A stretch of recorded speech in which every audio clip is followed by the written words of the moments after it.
বাংলাদেশ একটি কৃষিপ্রধান দেশ। আর এই কৃষিপ্রধান দেশের বাংলার কৃষকের কাজকে সহজতর করার জন্য এসিআই মোটরস লিমিটেড নিয়ে এসেছে জাপানি প্রযুক্তির ইয়ানমার কম্বাইন হারভেস্টার, যা একই সাথে ধান কাটাই, মাড়াই, ঝাড়াই ও বস্তাবন্দি করে কৃষকের কাজটাকে সহজ করে দিয়েছে। আর এই জাপানি প্রযুক্তির কম্বাইন হারভেস্টার বছরে সবসময় চাইলেই কৃষক ক্রয় করতে পারবে না। এই প্রোডাক্টটি ক্রয় করতে গেলে বছরের কিছু সময় আছে বাংলাদেশ সরকার কৃষি ভর্তুকির মাধ্যমে প্রোডাক্টগুলো কৃষকের মাধ্যমে দিয়ে থাকে। সেই সূত্র ধরেই অত্যন্ত আনন্দের সাথে জানানো যাচ্ছে যে সরকারি ভর্তুকি প্রকল্পের কার্যক্রম বড় মৌসুম 2022 আবারও শুরু হয়েছে।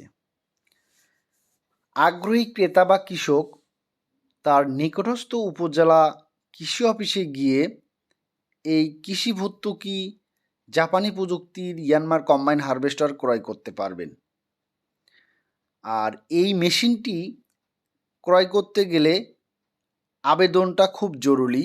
আর এই আবেদনের সময়সীমা 16/2/2022 হইতে 16/3/2022 পর্যন্ত চলমান থাকবে। আমি সময়সীমাটি আবারও বলছি, 16 ফেব্রুয়ারি 2022 হইতে 16 মার্চ 2022 পর্যন্ত ভর্তুকির আবেদন চলবে। আবেদন ও বরাদ্দ প্রাপ্তির সাপেক্ষে ভর্তুকিতে অন্তর্ভুক্ত যন্ত্র ক্রয় করতে পারবেন। চলমান ভর্তুকি প্রকল্পে অন্তর্ভুক্ত সমস্ত কৃষকদেরকে আমি অনুরোধ করব, যারা এই মেশিনটি ক্রয় করতে ইচ্ছুক তারা অবশ্যই আপনাদের নিজ নিজ নিকটস্থ উপজেলা কৃষি অফিসে গিয়ে আপনারা দ্রুত যোগাযোগ করেন এবং উক্ত সময়সীমা পার হয়ে গেলে আপনি এই প্রোডাক্টটি কিন্তু আর ক্রয় করতে পারবেন না, কারণ প্রোডাক্টটি অনেক মূল্য। এটা ভর্তুকি ছাড়া আপনি কৃষক কখনোই ক্রয় করতে পারবেন না, এই জন্য ভর্তুকির মাধ্যমে আপনাকে নিতে হবে। তো চলুন এবার জেনে যাক যে আসলে কোন এলাকায় ভর্তুকি কত। বাংলাদেশে হাওর অঞ্চল যেগুলো রয়েছে, হাওর অঞ্চলে কৃষি ভর্তুকি 70%। আমি আবারও বলছি, বাংলাদেশে হাওর অঞ্চলে এই ভর্তুকি 70% এবং হাওর ব্যতীত অন্যান্য যে অঞ্চলগুলো রয়েছে এগুলোতে 50% ভর্তুকির মাধ্যমে এই জাপানি প্রযুক্তির ইয়ানমার কম্বাইন হারভেস্টার আপনি ক্রয় করতে পারবেন। এরপর জেনে নেওয়া যাক যে এই জাপানি প্রযুক্তির ইয়ানমার কম্বাইন হারভেস্টার ধান কাটার মেশিন আসলে কত ধরনের রয়েছে।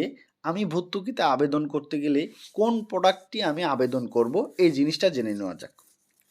ভিউয়ার্স, জাপানি প্রযুক্তির ইয়ানমার কম্বাইন হারভেস্টার বর্তমানে দুই ধরনের রয়েছে, সেটা হচ্ছে হাফ ফিট এবং ফুল ফিট। প্রথমে হাফ ফিটটা জেনে নেওয়া যাক। হাফ ফিটটার মডেল হচ্ছে AG600, একটা হচ্ছে ব্যাক টাইপ আর একটা হলো ট্যাঙ্ক টাইপ, এবং ফুল ফিটের ভিতরে রয়েছে ইয়ানমার YH700, এইটা ট্যাঙ্ক টাইপ। এই দুইটা প্রোডাক্ট আপনি হচ্ছে ভর্তুকির মাধ্যমে আপনি নিতে পারবেন। এছাড়াও এসিআই মোটরস ধান কাটার মেশিন আরেকটি সংযোজন করেছে, সেটা হচ্ছে লো ভোল, ওইটা ট্যাঙ্ক টাইপ রয়েছে। ওইটার মূল্য ইয়ানমার হারভেস্টারের চাইতে একটু কম, আপনারা ওটাও নিতে পারবেন।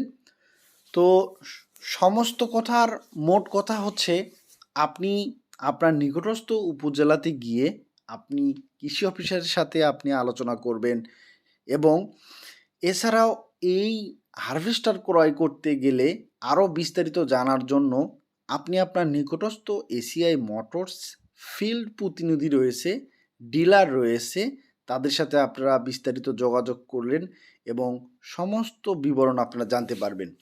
এবং এই মেশিনটি ক্রয় করতে গেলে আপনাকে প্রথমে কত টাকা কোম্পানিতে জমা দিতে হবে এবং বাকি টাকা আপনি কত সময়ের ভিতরে পরিশোধ করতে পারবেন, কোম্পানি আপনাকে কি কি সুযোগ সুবিধা দিবে, আপনি সার্ভিস কিভাবে পাবেন, আপনার এই হারভেস্টার আপনি ওয়ারেন্টি কতদিন পাবেন, কোন কোন পার্টস আপনি ফ্রি পাবেন, সমস্ত কিছু বিস্তারিত অবশ্যই নিকটস্থ যে এসিআই মোটরসের ফিল্ড কর্মী রয়েছে তাদের কাছ থেকে এটা বুঝে নেবেন এবং জানতে পারবেন। এছাড়াও আপনারা যদি আমার কাছ থেকে জানতে চান তাহলে আমাকে অবশ্যই কমেন্ট বক্সে আপনারা আপনাদের নিজ নিজ জেলা এবং আপনাদের ফোন নাম্বারটা আমাকে দিবেন।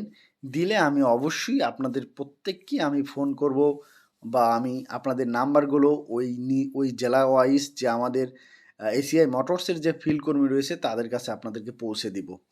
এছাড়াও যদি আরও কোনো তথ্য লাগে তাহলে অবশ্যই ইনবক্সে আমার নাম্বার থাকবে, আপনারা আমার সাথে যোগাযোগ করবেন। ভিউয়ার্স, আজকে আর বেশি কথা বাড়াবো না।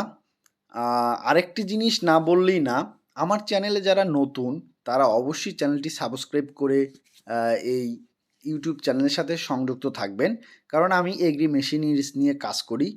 এগ্রি মেশিনারিজ বা কৃষিকাজ আমার খুব ভালো লাগে। এগ্রি মেশিনারিজে বাংলাদেশে যে প্রোডাক্টগুলো প্রথম ঢোকে আমি এই প্রোডাক্টগুলো আমার বাংলার মানুষের সাথে আমি পরিচয় করে দেওয়ার চেষ্টা করি এবং এই প্রোডাক্টের পরিপূর্ণ নলেজ আমি শেয়ার করার চেষ্টা করি। তো আজকে আর বেশি কথা বাড়াবো না, সবার সুস্বাস্থ্য মঙ্গল কামনা করে আজকের মতো বিদায় নিচ্ছি। ভালো থাকবেন সবাই। আসসালামু আলাইকুম ওয়া রাহমাতুল্লাহ।